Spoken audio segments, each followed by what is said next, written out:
I'm explaining a film from 2014 titled The Kingsman, The Secret Service. Spoilers ahead. Enjoy the content.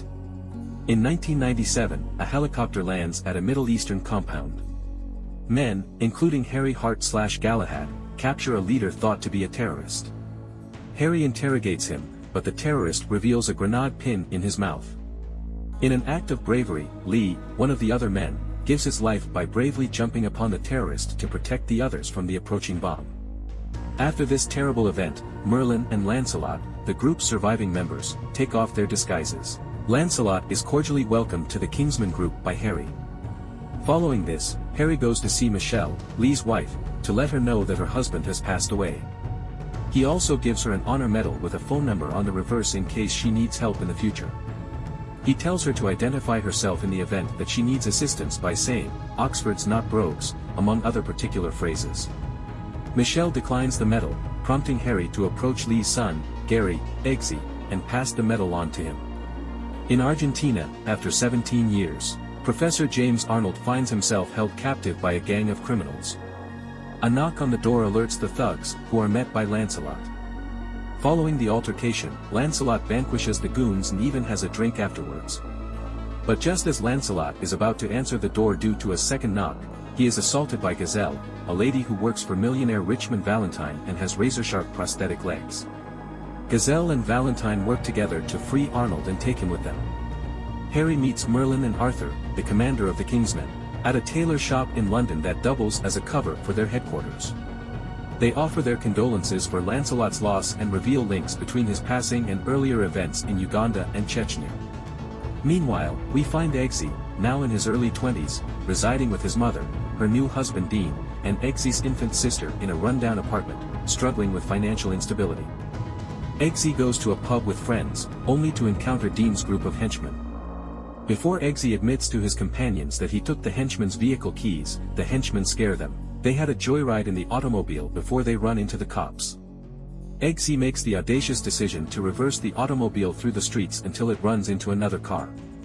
Eggsy accepts the guilt and doesn't betray his pals in spite of the consequences, which might result in his arrest and an 18-month prison term. Eggsy turns to face the medal slung around his neck, remembering the code phrase, "Oxford's not brogues," and calling out the number etched on the reverse. Harry saves his bacon a few moments later. Harry and Eggsy go to the pub, where Eggsy is once more confronted by Dean's goons. Despite Harry's calm request for them to depart, the leader of the henchmen shows disrespect and orders Harry to leave instead. Unfazed, Harry takes action by locking the front door, emphasizing the importance of manners with the phrase, "Manners mocketh man." He quickly uses his umbrella to knock out the main thug with a glass, then uses it to dispatch the other thugs, even turning some of them against one another. Harry surprises Eggsy by giving him a quick slap on the shoulder before leaving, asking Eggsy to keep their meeting and Harry's powers a secret. Dean confronts Eggsy violently when he gets home on what transpired with his friend's automobile. Michelle tries to intervene, but she is brushed aside. Through a microphone he put on Eggsy's shoulder, Harry hears the altercation. Speaking into the device, Harry threatens to disclose Dean's misdeeds to the police unless he releases Eggsy. Eggsy escapes the flat and eludes Dean's henchmen once more. Following Harry's suggestion, Eggsy heads to the tailor shop where he finds Harry. Harry proposes that Eggsy consider joining the Kingsman organization. Eggsy, feeling like he has nothing to lose, agrees and accompanies Harry underground to a shuttle that takes them to meet other recruits. Eggsy is teased by a kid named Charlie and his buddies, but he soon makes friends with a girl named Roxy. Harry, meantime, queries Professor Arnold about his kidnappers when he runs into him on his way to class. Arnold feels agony as a reaction, which causes his skull to blow out. When two thugs burst into the building, Harry sets off a hand grenade and jumps out of a window. He sustains injuries from the explosion and goes unconscious. After hearing of Arnold's passing, Valentine makes the decision to find out who is asking questions about their whereabouts. Water starts to seep into the chamber as the recruits are fast sleeping. Except for Eggsy, every recruit swims to the restrooms to gather pipes and install them to create air pockets. Despite his efforts to open the door, Eggsy is unable to do so. He decides to break the mirror, allowing the water to flow into the adjacent room where Merlin was supervising. Although Merlin praises Roxy, Charlie, and Eggsy for their ingenuity with the pipes and mirror, he points out that the group as a whole failed due to lack of teamwork, leading to the tragic drowning of one recruit, Amelia. Valentine and Gazelle meet over dinner with the Scandinavian Prime Minister and Princess Tilda. Valentine presents his plan for mitigating climate change, and while the PM agrees, Tilda thinks Valentine is crazy. Tilda warns the guards as she leaves the scene. Gazelle moves quickly, taking down the guards with her prosthetic legs and imprisoning Tilda. Meanwhile, the recruits work on their individual training of a batch of pups as additional training. When it comes to obeying directions, Eggsy's diminutive pup partner turns out to be a little recalcitrant. In spite of the difficulties, Eggsy grows fond of the pug and chooses to call it JB in Jack Bauer's honor. When Harry regains his strength, he, Merlin, and Eggsy uncover the shocking truth about Arnold's demise. He had a chip implanted in his neck that caused his head to explode. A similar discovery is made when they find the Scandinavian Prime Minister with a matching scar under his ear, indicating the presence of the same implant. Merlin discovers that Valentine, the mastermind behind these nefarious deeds, is the source.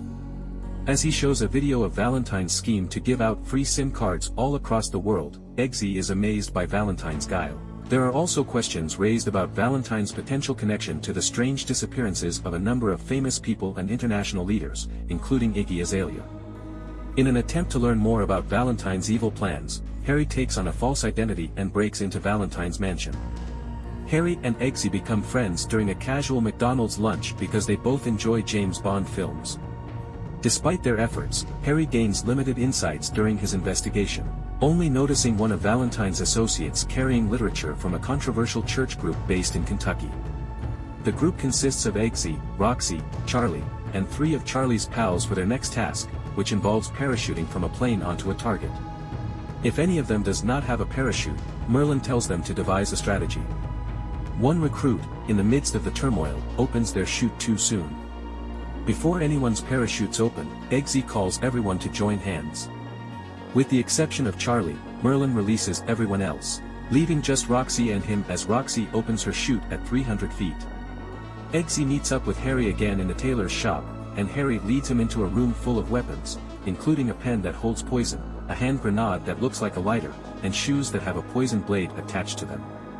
When they get back to the main room, Valentine and Gazelle are there, and Valentine is trying on a suit from the store. On their next task, Eggsy, Roxy, and Charlie are assigned to meet a young woman at a club. They are unknowingly drugged by an interrogator. When Eggsy awakens, he finds himself bound to the railway tracks. The interrogator pressures Eggsy to divulge information about the Kingsman organization. And Harry, but Eggsy remains silent. Even as the locomotive passes over him, Eggsy falls into a little pit. After getting through this ordeal, Harry says he and Roxy are done. They see Charlie take on his own challenge, but he is sent home after deciding not to give his life in defense of the Kingsman. In the last exercise, Arthur and Merlin give Eggsy and Roxy the order to shoot their dogs. A gunshot can be heard coming from Roxy's direction, but Eggsy just cannot bring himself to do it. Arthur sends Eggsy back home since he is not happy with his choice. Disappointed, Eggsy takes Arthur's vehicle home, where his mother greets him. His happiness is short-lived, though, for he sees her black eye. Enraged, he heads to the pub to confront Dean. Just as a confrontation is about to erupt, the car mysteriously steers itself to Harry's location. Disappointed by Eggsy's test failure, Arthur discloses that the gun was loaded with a blank round. In addition, he discloses that Amelia is still alive and is employed by the Kingsman in Berlin. Roxy is named the new Lancelot in the meantime. Harry makes his way to Kentucky, where he attends a hostile church service and hears the pastor give a biased sermon.